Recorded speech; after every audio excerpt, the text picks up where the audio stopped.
Hello students, तो आज हम पढ़ने जा रहे हैं सर्कुलर मोशन। तो सर्कुलर मोशन क्या है आप जानते हो। What is circular motion? पहले भी आपने देखा, सर्कल आपने देखा होगा। Circle, suppose this is a circle, okay.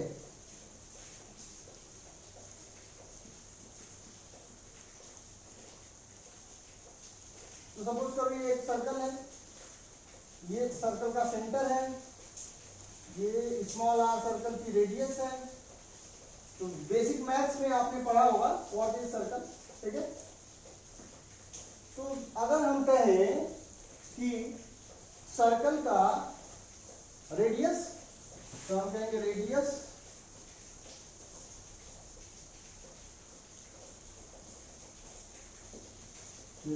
Of circle equal to R. Perimeter और सरकमफ्रेंस, पेरीमीटर और सरकमफ्रेंस,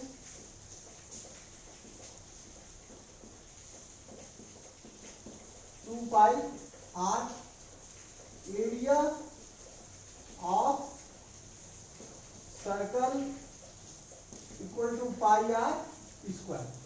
तो ये तीन बेसिक चीजें हैं जो आपको पहले से पता है। क्या क्या? रेडियस ऑफ सर्कल जो कि आर अगर आपको गिवन है, सरकमफ्रेंस 2 पाई आर होता है, और area of circle is pi R square. तो ये बेसिक चीज है। अब what is a circular motion? Is इतना लिखते हैं the movement of a particle along the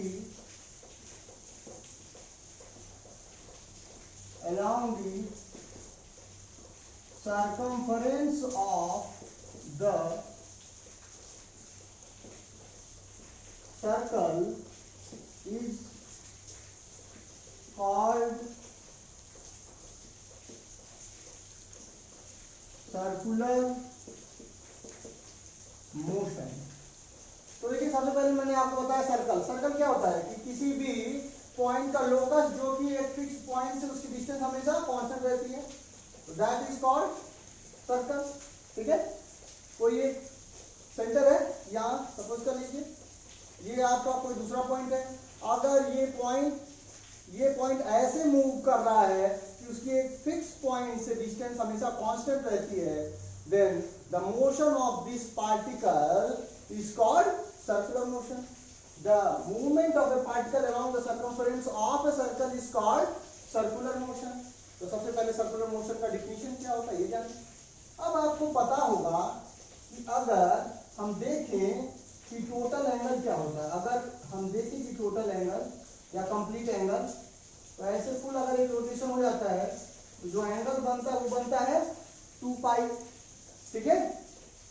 तो और ये जो एंगल है इसका unit of angle is radian. Angle का यूनिट क्या होता है? रेडियन। तो अगर कोई भी चीज फुल एक रोटेशन कर लेती है तो कितना एंगल टोटल सबटेंड करती है? Total 2 pi radian. तो ये जो एंगल है इसे हम जनरली थीटा से रिप्रेजेंट करते हैं। तो उसके यूनिट हो सकते हैं या तो रेडियन या फिर डिग्री, ठीक है। ये भी आप पढ़े होंगे कि थीटा के जो यूनिट्स होते हैं वो रेडियन और डिग्री होते हैं। थीटा को मेजर करते हैं हम लोग रेडियन और डिग्री में। और ये भी जानते हैं कि 2 pi radian is equal to 360 degree. 2 pi radian is equal to 360 degree, ठीक है। या फिर pi radian equal to 360 by 2 degree और 180 डिग्री, ठीक है। तो डिग्री से रेडियन, डिग्री टू रेडियन या रेडियन टू डिग्री आपको बदलने आना चाहिए। सपोज कर लो मैं कहता हूं कि ये पार्टिकल है जो यहां से चला और कितना एंगल बनाता है 30 डिग्री, यहां पहुंचता है। तो ये जो हॉरिजॉन्टल लाइन है इसके में और जो ये नया पोजीशन आया है उसके में, इन दोनों लाइंस के बीच का एंगल 30 डिग्री है। तो आप 30 डिग्री को रेडियन में कैसे बदलोगे? उसके लिए आप क्या करोगे? आप जानते हो कि 180 degree equal to pi radian. इसका मतलब 1 degree equal to pi by 180 radian. इसका मतलब हुआ 30 degree equal to 30 into pi upon 180 radian. तो 36 जाएगा equal to pi by 6 radian. ठीक है, तो इस तरह से देखिए हमने 30 डिग्री को बदल दिया रेडियन में। अगर मैं कहूँ 60 डिग्री कितना है, तो 60 डिग्री इक्वल टू आएगा पाई बाई 3 रेडियन। तो इस तरह से आई होप कि आपको degree to radian, radian to degree conversion आ गया है। ठीक है, तो नोट डाउन कर लीजिए। इसके बाद हम पढ़ेंगे एंगुलर डिस्प्लेसमेंट। अब हम पढ़ने जा रहे हैं एंगुलर डिस्प्लेसमेंट। ठीक है,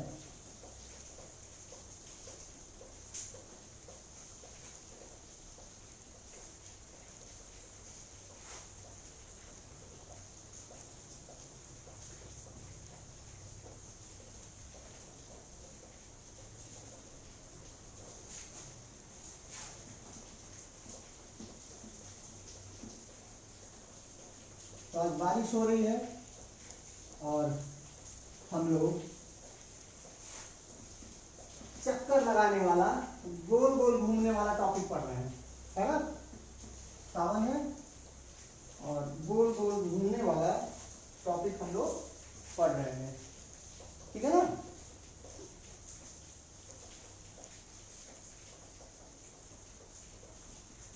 तो देखिए, सपोज कर लीजिए यह एक सर्कल है,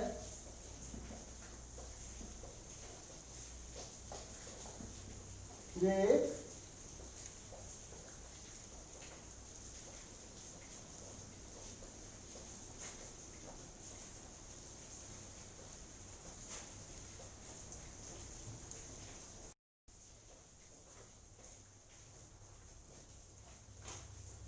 तो हम पढ़ने जा रहे हैं एंगुलर डिस्प्लेसमेंट। क्या पढ़ेंगे? Angular displacement. ठीक है, तो बच्चों एंगुलर डिस्प्लेसमेंट क्या होता है? जैसे हम लोग हॉरिजॉन्टल लाइन लिए, तो हॉरिजॉन्टल लाइन कोई भी आप ले लीजिए और वह पार्टिकल या वो ऑब्जेक्ट उस time t equal to t में, सपोज कर लो वो टाइम t इक्वल टू 0 पर यहाँ नहीं था, ये उस सर्कुलर मोशन का सेंटर है और वो यहाँ से कुछ यहाँ पहुँच गया, उस time t equal to t में वो यहाँ से चलता हुआ यहाँ पहुँच गया।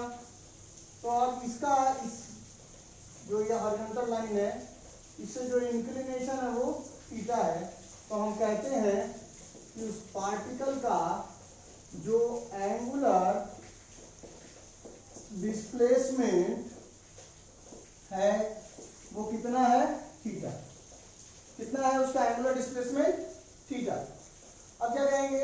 अगर इसका एंगुलर डिस्प्लेसमेंट थीटा है तो हम ये कह सकते हैं कि हाँ, सबसे पहले सी एक तो ये आती है, what is the unit of angular displacement? तो यूनिट क्या होगा उसका? रेडियन।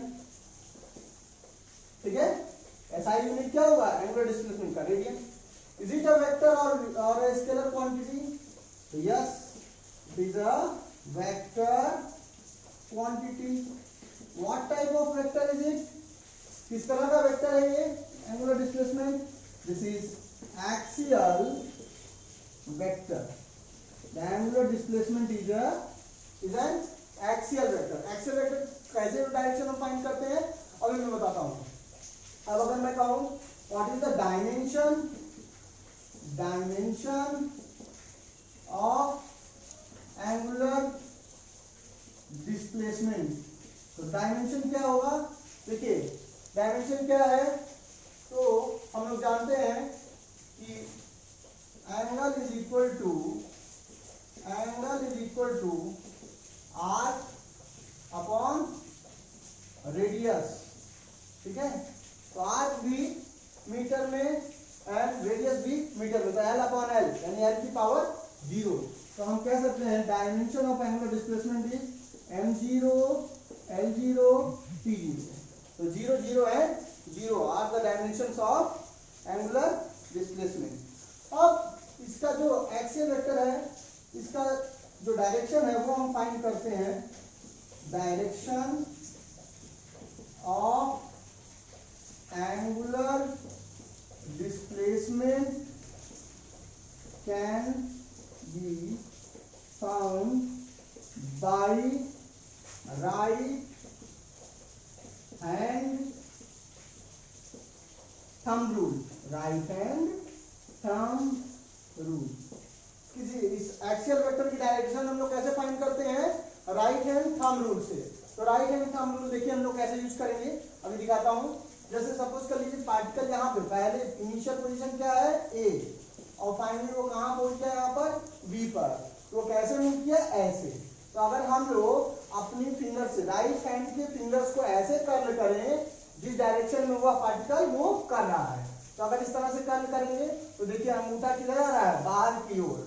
तो हम कहेंगे इस केस में, हमारे केस में दिस परपेंडिकुलरली आउटवर्ड। तो आउटवर्ड परपेंडिकुलरली आउटवर्ड दिखाने के लिए ऐसे गोल बना करके ऐसे डॉट उसके बीच में लगा देते हैं, ठीक है। आपको नहीं, सपोज कर लो एक पार्टिकल है जो ऐसे से ऐसे जा रहा है, इधर से इधर आ रहा है, ठीक है। तो उसका डिस्प्लेसमेंट अभी कुछ θ1 या θ है। अब हम कहें इसका एंगुलर डिस्प्लेसमेंट कितना होगा, तो हम क्या करेंगे, जिधर पार्टिकल जा रहा है राइट हैंड अपना यूज करिए, राइट हैंड को लीजिए और ऐसे कर्ल कीजिए फिंगर्स को पार्टिकल की मोशन की डायरेक्शन में कर्ल करेंगे। तो हमें भी क्या दिख रहा है, अंगूठा perpendicularly inside the plane of the white board, इस व्हाइट बोर्ड के प्लेन के अंदर जा रहा है। तो दिस इज परपेंडिकुलरली इनवर्ड, ठीक है, परपेंडिकुलरली इनवर्ड। तो this is the direction of angular displacement. This is how we find the direction of angular displacement, ठीक है। इसको नोट डाउन कर लीजिए। तो नोट कर लिया होगा आपने। अब आगे देखते हैं। देखिए हम लोग अगर चाहें तो एस इज इक्वल टू जो आर थीटा जो प्रूव करते हैं ना, ये दिखाते हैं ना कि theta equal to S upon r. तो देखिए कैसे प्रूव होगा, आइए समझते हैं। अगर मान लीजिए फुल एक सर्कल रोटेट हो गया, रेवोल्यूशन हो गया, पूरा एक चक्कर लग गया है, तो एक चक्कर में कितना एंगल सबटेंड करता है, अभी थोड़ी देर पहले बताया था ना 2 पाई। तो 2 पाई अगर सबटेंड कर रहा है एंगल, यानी एंगुलर डिस्प्लेसमेंट अगर 2 पाई है, तो लीनियर डिस्प्लेसमेंट लीनियरली वो कितना चल रहा है, सॉरी लीनियर डिस्टेंस कितना कवर कर रहा है, वह कवर कर रहा है 2 पाई आर। तो अगर यूनिट रेडियन अगर हो उसका एंगुलर डिस्प्लेसमेंट हो रहा है, तो कितना डिस्टेंस कवर करेगा, 2 पाई आर अपॉन 2 पाई। तो अगर थीटा रेडियन उसका एंगुलर डिस्प्लेसमेंट हो रहा है, थीटा रेडियन हो रहा है, तो वो कितना डिस्टेंस कवर करेगा, 2 pi R upon 2 pi into theta. तो 2 पाई से 2 पाई कैंसिल हो जाएगा और s is equal to are theta, यानी कि theta equal to S upon r. तो इस तरह से हम लोग s is equal to are theta को देख सकते हैं। अब इसके बाद हम अगला टॉपिक जो पढ़ने जा रहे हैं वह है एंगुलर वेलोसिटी। क्या पढ़ने जा रहे हैं, एंगुलर वेलोसिटी, ठीक है। तो नोट करिए हेडिंग एंगुलर वेलोसिटी, ठीक है, एंगुलर वेलोसिटी। तब मैं बोर्ड जरा मिटा देता हूँ यहाँ पे जो कुछ भी लिखा हुआ है। आइए बढ़ते हैं। हाँ, तो एंगुलर वेलोसिटी के लिए देखते हैं। देखिए बच्चों, हम लोग जानते हैं अगर हम लोग लीनियर डिस्टेंस की बात करें तो लीनियर डिस्टेंस एस से रिप्रेजेंट होता है, और ऐसे ही एंगुलर डिस्प्लेसमेंट जो होगा, angular displacement that is represented by theta. Linear velocity या हम कहें average linear velocity.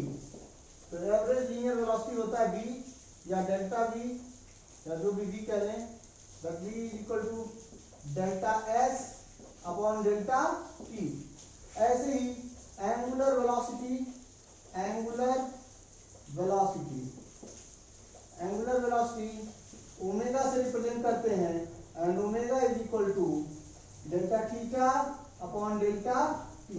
This is average linear velocity, average angular velocity. Now अगर हम लोग इंस्टेंटेनियस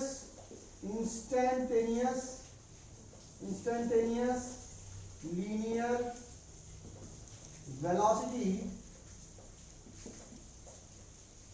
निकालें तो कैसे लिखते हैं? v equal to limit delta t tending to 0 delta s upon delta t, और इसे ही हम लोग कहते हैं ds अपॉन dt।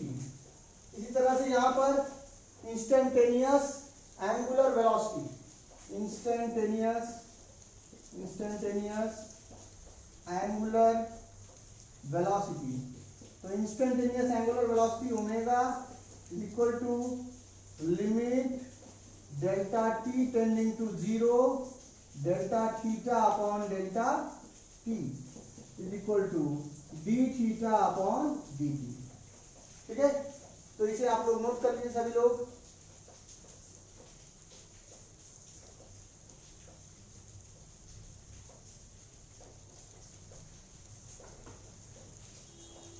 हो गया? तो इसी के बेसिस पर, इसी बेस पर हम लोग आगे प्रूव करने जा रहे हैं अब वेलोसिटी और लीनियर वेलोसिटी, एंगुलर वेलोसिटी में सभी में रिलेशनशिप। ठीक है, linear velocity and angular velocity में क्या रिलेशन होता है वो हम देखने जा रहे हैं। ठीक है, लीनियर वेलोसिटी और एंगुलर वेलोसिटी में आपने सुना भी होगा कि the relationship between linear velocity and angular velocity is v equal to r omega। क्या सुना है? v equal to r omega, है ना? आपने सुना होगा v equal to r omega। आइए अब हम इसे प्रूव करेंगे। Proving v equal to r omega, the relationship between velocity and linear velocity and angular velocity, linear velocity और angular velocity के बीच का क्या रिलेशनशिप है? तो अभी हम लोग प्रूव किए हैं थोड़ी देर पहले ही। Angle is equal to arc upon radius, arc upon radius. Angle तो थीटा हो गया, theta equal to S upon R, यानी कि S is equal to are theta भी लिख सकते हैं यहां से। तो delta S is equal to are into delta theta. किसी को कोई दिक्कत नहीं होनी चाहिए। अगर दोनों तरफ हम लोग डेल्टा टी से डिवाइड कर दें तो हम लिख सकते हैं delta s upon delta t is equal to r delta theta upon delta t. अब अगर limit delta t tending to 0 हो तो यहां भी लगेगा limit delta t tending to 0। now this is equal to r omega। अभी थोड़ी देर पहले बताया ना कि delta theta upon delta t, limit delta t tending to 0 is omega. You can write, या अगर किसी को कंफ्यूजन हो इसमें इसको ऐसे भी लिख सकते हैं r into limit delta t tending to 0 delta theta upon delta t। Now this is equal to r omega। Now our delta s upon delta t, this is v। Now v is equal to r omega। This is a very important relationship, but you should note down that this relation is only true for circular motion. सिर्फ और सिर्फ circular motion के लिए यह relation valid है। इसीलिए देखिए मैंने यहाँ पर स्टार लगा दिया है ताकि आपको याद रहे कि v equal to r omega, this relation is only true for circular motion. ये रिलेशन सिर्फ और सिर्फ सर्कुलर मोशन के लिए ट्रू है। अब अगर हम कहें कि देखिए एक पार्टिकल था जो सर्कुलर मोशन में है, एक पार्टिकल है जो कि सर्कुलर मोशन में है, तो अगर वो सर्कुलर मोशन में है तो उसकी वेलोसिटी कैसी है? सपोज कर लीजिए यहाँ पर v है। अभी हम थोड़ी देर पहले बताए हैं कि एंगुलर वेलोसिटी है, तो क्या हम इसको लिख सकते हैं कि vector v equal to are into omega vector, या वेक्टर ओमेगा इक्वल टू, या ऐसे कह लो कि omega vector equal to v vector upon r. This is not valid, this is not valid, यह वैलिड नहीं है, this is incorrect. Vector form में ये नहीं होता है। क्यों नहीं होता है? वेलोसिटी का डायरेक्शन किधर है? इधर। और एंगुलर डिस्प्लेसमेंट अभी हम बताए हैं, या ओमेगा एंगुलर डिस्प्लेसमेंट। एक चीज और नोट कर लीजिए यहां पर, जो एंगुलर वेलोसिटी और angular displacement both are vector quantities and both are axial vectors. कैसे वेक्टर्स हैं ये? एक्सियल वेक्टर्स हैं। और एक्सियल वेक्टर्स इनकी डायरेक्शन कैसे निकालते हैं? राइट हैंड थंब रूल से। राइट हैंड रूल क्या है? राइट हैंड रूल कि ऐसे अगर आप इधर से इधर जा रहे हैं ना, ऐसे तो ऐसे मूव कर रहा है, तो अंगूठा किधर दिखा रहा है?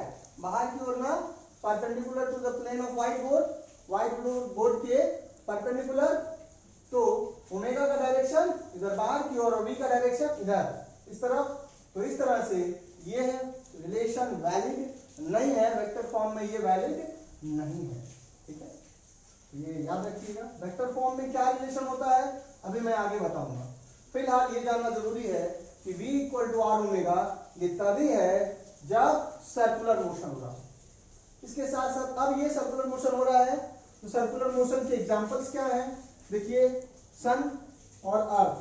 सन की चारों तरफ अर्थ सर्कुलर मोशन में चक्कर लगाती रहती है। बीच में यहाँ सन है और उसके चारों तरफ अर्थ क्या करती है?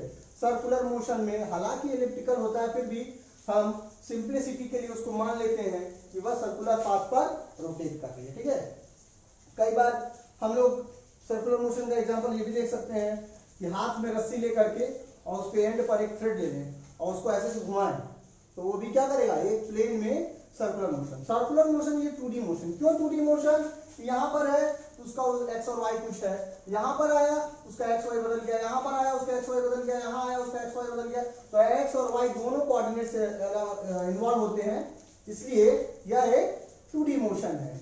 और एग्जांपल्स देखिए आप, कभी कभी क्या होता है, एक सर्कुलर जो है ट्रैक बना होता है, ट्रैक, ठीक है, जिसपे बच्चे दौड़ते हैं या साइकिल चलाते हैं।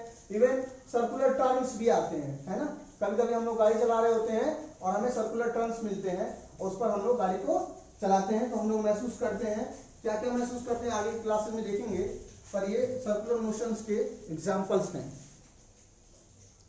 तो अब आप नोट कर लिए होंगे। अब आप देखिए, इसके बाद हम पढ़ेंगे कि कैसे हम लोग देखेंगे किस तरह से हम लोग एंगुलर वेलोसिटी निकालते हैं। ठीक है, किस तरह से हम लोग एंगुलर वेलोसिटी निकालेंगे, चलिए देखते हैं।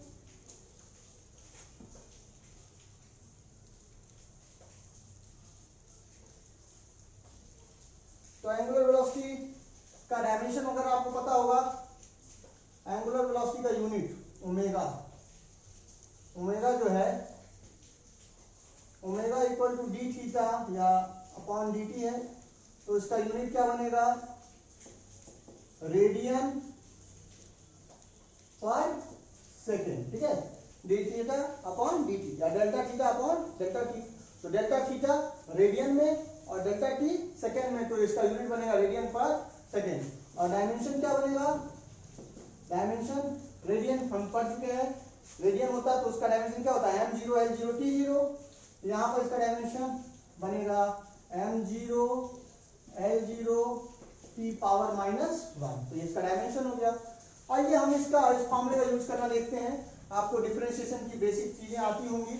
ठीक है, तो आप देखते हैं, सपोज कर लीजिए कहीं पर theta is equal to 3t² + 6। ठीक है, आपसे पूछा जाए what is the value of angular velocity at t equal to 2 second. 2 second पर कितनी उसकी एंगुलर वेलोसिटी है, तो हम क्या करेंगे, omega equal to d theta upon D t. Now it is d by d t of 3t square plus 6 is equal to 3 times d by d t of t square plus d by d t of 6 equal to 3 into 2t plus 0 equal to 3 टू जा 6t। अब ये कब चाहिए, at t equal to 2 second, तो omega at 2 second, at t equal to 2 second omega equal to 6 into 2 यानी 12 radian पर second. ठीक है, दिस इज द आंसर। इस तरह से हम लोग डिफरेंशिएट करके ओमेगा की वैल्यू, इंस्टेंटेनियस जो एंगुलर वेलोसिटी उसकी वैल्यू निकाल सकते हैं। अगर हमसे कहा जाए कि 0 से 2 सेकेंड के अंदर, क्या कहा जाए, 0 to 2 सेकेंड के अंदर एंगुलर वेलोसिटी क्या होगी, यानी एवरेज एंगुलर वेलोसिटी पूछा जा रहा है। क्या पूछा जा रहा है, एवरेज एंगुलर वेलोसिटी। तो हम लोग डेल्टा ओमेगा लिख सकते हैं, क्या चीज, delta theta upon delta T. तो डेल्टा थीटा यानी theta at 2 second minus theta at 0 second upon 2 second. ठीक है ना, तो थीटा एट 2 सेकेंड, यहाँ पर t इक्वल टू 2 रख दीजिए, तो थीटा एट 2 सेकेंड कितना आएगा, 3 इंटू 2 का स्क्वायर प्लस 6, 3 इंटू 4 प्लस 6, 3 4 जा 12 प्लस 6 कितना आ जाएगा, 18। यहाँ 18 लिख दीजिए। When t इक्वल टू 0, तो theta 0 is equal to t equal to 0 रखेंगे तो सिर्फ क्या आएगा, 6 रेडियन। तो 18 माइनस 6 अपॉन 2, 18 में से 6 घटाएगा 12 अपॉन 2 यानी 6 रेडियन पर सेकेंड। तो अगर आपसे पूछा जाएगा at t equal to 2 second omega की वैल्यू बताइए, तो वो होगी 12 रेडियन पर सेकेंड। और अगर पूछा जाएगा 0 से 2 सेकेंड के बीच में कि एवरेज एंगुलर वेलोसिटी क्या होगी, तो वो होगी 6 रेडियन पर सेकेंड। तो इसे नोट कर लीजिए।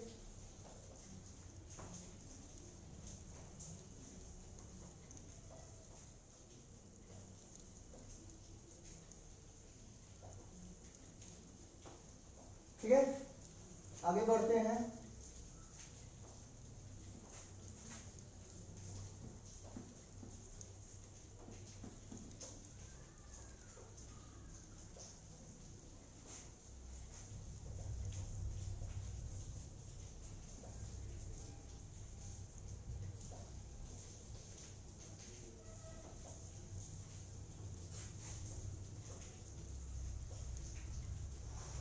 हाँ, तो इसके बाद क्या है, देखिए v इक्वल टू होता है आर ओमेगा। ठीक है, यह जो रिलेशन है उसको आप ला सकते हैं कैसे, दो तरीके हैं, सिर्फ एक ही तरीका है, s is equal to are theta, ये भी अभी मैं बताया हूँ, यानी delta S is equal to r delta theta. इसका मतलब यहाँ से delta s upon delta t, यहाँ पर भी डेल्टा टी, यहाँ से आ जाएगा d s upon D t equal to r d theta upon d omega d theta upon D t, क्योंकि यहाँ पे limit delta t tending to 0 अभी सिखाया ना। तो इस तरह से अगर हम लोग सॉल्व करते तो आता है v equal to r omega. ये हो गया इसका डेरिवेशन। ठीक है, या हम लोग एक और तरीका यूज कर सकते हैं, क्या चीज, कि ओमेगा इक्वल टू होता है delta theta upon delta t. Omega equal to होता है delta theta upon delta t, लेकिन यहां से हम कह सकते हैं कि delta theta is nothing but theta equal to क्या होता है, थीटा जो है एंगल इज इक्वल टू होता है angle equal to arc upon radius. ठीक है, इसका मतलब delta theta is equal to r की जगह डेल्टा एस अपॉन आर, यहाँ सीधे रख दीजिए delta s upon R delta T. तो यहाँ से हो जाएगा 1/r कॉमन बाहर निकाल लीजिए into delta s upon delta t. और ये delta s upon delta t क्या होता है बी, ये upon omega equal to v equal to हो जाएगा आर ओमेगा। अब एक बात बहुत ध्यान से सुनिए, कोई पार्टिकल अगर सर्कुलर मोशन में है, कोई पार्टिकल अगर सर्कुलर मोशन में है, ठीक है, तो सर्कुलर मोशन में जो पार्टिकल है उसकी वेलोसिटी भी और यहाँ पर ये जो सेंटर है, इन दोनों के बीच का जो एंगल बनता है वो किसी भी समय इसकी वेलोसिटी v और जो रेडियस r है उन दोनों के बीच का जो एंगल है वो 90 डिग्री होता है। कितना होता है? 90 डिग्री। यानी यहाँ पे सेंटर c है, c और जो पार्टिकल की वेलोसिटी है c से जो सर्कम्फ्रेंस पर पॉइंट है उस पॉइंट को अगर हम जोड़ दें तो cp is perpendicular to v, vector v। cp जो है वेक्टर v के परपेंडिकुलर है। इसका मतलब omega equal to v upon r, omega equal to v upon r होता है। ये v जो है एक्चुअली कुछ और नहीं होती बल्कि v परपेंडिकुलर होता है। क्या होता है ये v परपेंडिकुलर, ठीक है, अपॉन r। इसका v इस सिंबल का मतलब हुआ परपेंडिकुलर वेलोसिटी, ठीक है, परपेंडिकुलर। किससे परपेंडिकुलर? जो ऑब्जर्वर है। ये सी क्या है, हम लोग ये जो मोशन देख रहे हैं कहां से देख रहे हैं? ये सी पर बैठ करके। इसलिए कभी भी कई बार मैं आप लोगों को पढ़ाते हुए बताता हूँ आत्मा कॉन्सेप्ट। आत्मा कॉन्सेप्ट मतलब जहां पर भी हमें देखना है, जहां से हमें देखना है वहां पे आत्मा चली जाएगी, वहां से बैठ के सारा सीन देखेगी क्या हो रहा है। यहाँ से आत्मा बैठी हुई है, इसको देखा, यहाँ मिला दिया, इसको देखा कि वेलोसिटी क्या है इससे परपेंडिकुलर, ये देख रहा है, ये यहाँ पर आपकी आत्मा जाकर के बैठ जाती है। उस आत्मा को दिखता है कि इससे ज्वाइन करने वाली जो लाइन है वहां से इसकी वेलोसिटी के बीच का जो एंगल है वो कितना है? 90 डिग्री। इसका मतलब यहाँ पर जो omega equal to v perpendicular upon r, ये बहुत ही इंपॉर्टेंट फॉर्मूला, इसको नोट कर लीजिए। इसी के बेसिस पर हम लोग बहुत सारा कॉन्सेप्ट, बहुत सारे न्यूमेरिकल आगे पढ़ने वाले हैं। इसको नोट कर लीजिए। तो इस ऑनलाइन क्लास में कुछ बच्चों ने शिकायत की थी कि आवाज उतनी अच्छी नहीं आ रही है, तो मैंने माइक ले लिया है। आई होप कि अब आपको आवाज क्लियर आ रही होगी। अभी तक कैमकोडर का उसका जो मोबाइल का माइक है उसी का इस्तेमाल हो रहा था, पर अब जो है गोया वाला माइक उसका इस्तेमाल हो रहा है। आई होप कि अब आपको अच्छे से क्लियर आवाज आ रही होगी। खैर, अब हम लोग एंगुलर डिस्प्लेसमेंट के कुछ एग्जांपल्स देखते हैं। आइए एंगुलर डिस्प्लेसमेंट के एग्जांपल देखें। एक घड़ी है, क्या ये घड़ी, एक घड़ी है। घड़ी में आपको पता है क्या क्या होता है? आवर वाली, मिनट वाली और सेकंड वाली। इसे हम कहते हैं आवर हैंड, इसे हम कहते हैं मिनट हैंड, और एक और हैंड होता है सेकेंड हैंड। तो घड़ी में 3 सुइयां होती है ना, घंटे वाली सुई, मिनट वाली सुई और सेकेंड वाली सुई। ये तीनों सुइयां हैं। कोई एक टाइम हो रहा है, सपोज कर लीजिए 3 बज रहा है। अगर एग्जैक्ट 3 बज रहा होगा, 3 o'clock होगा, ये 3, ये 12, ये 9, ये 6, तो सारी की सारी सुइयां कहाँ होंगी? तीनों की तीनों सुई 3 पर होंगी। अगर 12 बज रहा है, सपोज कर लीजिए 12 बज रहा है, तो तीनों की तीनों सुइयां कहाँ होंगी? 12 पर होंगी, है ना, 12 बजे। एग्जैक्ट 12 o'clock का टाइम हुआ है। गुड, यहाँ पर तो ये सेकेंड वाली, मिनट वाली, आर वाली, तीनों सुइयां कहाँ है? 12 बजे। मैं कह रहा हूं find angular displacement of hour hand, minute hand, second hand in 12 hours.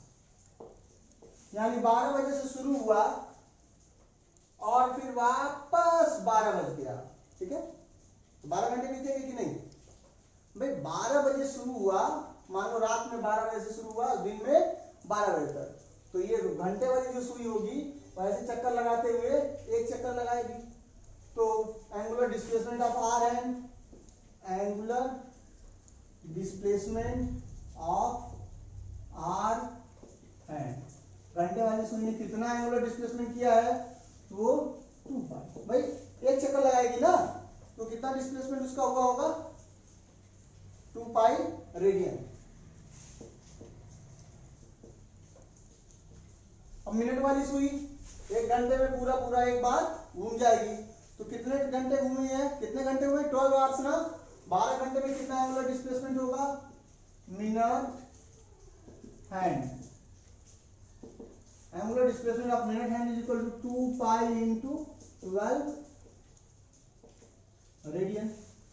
ऐसे ही सेकेंड वाली, तो एक बार जो है वह पूरा चक्कर लेगी, 1 मिनट होगा, ठीक है, तो 1 घंटे में वो 60 चक्कर लेगी ना सेकेंड वाली सुई, तो 12 घंटे में 12 इंटू 60, तो angular displacement of second hand is equal to 2 pi into 12 into 60 radian. तो ये आप लोग कैलकुलेट कर सकते हैं। एक बात ध्यान देने की है कि अगर हम देखें एक चक्कर यहां से, मान लीजिए सपोज कर लो यहां से शुरू हुआ, ये एक चक्कर हो गया, ठीक है, एक सेकेंड इसे बनाता हूं, ठीक है, तो ये एक चक्कर हुआ, यहां से आ गया। अगर हम कहें डिस्प्लेसमेंट, लीनियर डिस्प्लेसमेंट कितना हुआ, फुल यहां से शुरू किया ऐसे धर धर धर धर धर धर यहां आके रुक गया, ठीक है, तो कितना लीनियर डिस्प्लेसमेंट हुआ, लीनियर डिस्प्लेसमेंट इक्वल टू 0। लेकिन एंगुलर डिस्प्लेसमेंट कितना हुआ, 0 नहीं हुआ, एंगुलर डिस्प्लेसमेंट 2 पाई हुआ। कितना हुआ angular displacement, angular displacement equal to 2 pi. एक चक्कर हुआ, आपको नहीं 2 चक्कर करना है, धर धर धर धर धर एक चक्कर, धर धर धर धर धर 2 चक्कर, 2 चक्कर किया तो कितना लीनियर डिस्प्लेसमेंट हुआ, अभी भी 0। एंगुलर डिस्प्लेसमेंट कितना हुआ, 4 पाई का, ठीक है।